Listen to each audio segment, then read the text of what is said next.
Hello mga para, natapos natin wire installation dito sa Hyundai DB160. Ayan, si Sir nagpa-schedule sa atin from Pilan Laguna. Ayan.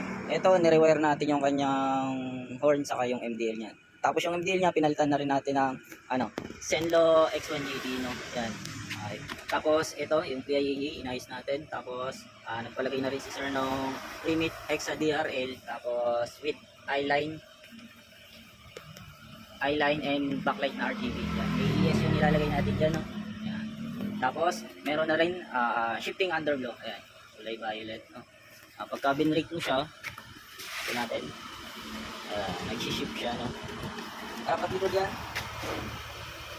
Okay. Sample tayo dito sa MDL na kinabit natin. No? Yung Zenlo X1 GT. Ayun yung low. Ayan, ganda. Low beam white. Tapos, high beam yellow. Pwede rin magamit yung combination, no? Yung third mode. No? Pagka naka low beam, sabay na sa stock. Ito naka-off yung headlight natin, no? On muna natin yung headlight. Ayan, para mapansin nyo. Ayan. Tapos, passing, combination. Kahit naka-off, meron. Kahit naka-high, meron. Okay?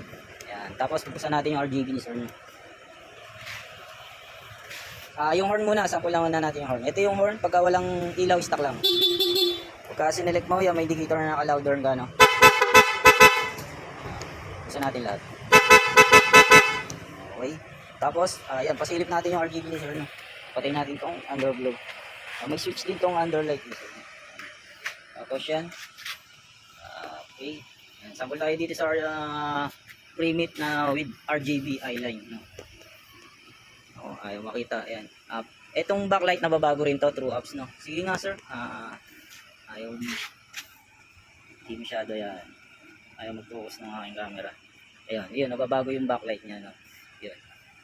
Ang kagandahan dyan, pagka nasawa ka sa pwede mo siyang mabago through apps, no? Yan. Tapos yung naman, yung eyeline naman natin. Yan, nababago rin yung eyeline nito. Yan. Meron din yung mode. Marami yung mode nun. Nasa 200 plus yung mode niya. Ayaw lang mag-focus ng aking camera, no? Okay. Ayan, ganyan yung itsura niya. Okay. Ayan, sa mga gusto magpa-install, direct message lang po sa page o kaya sa FB account ko. Yun lang, thank you and ride safe.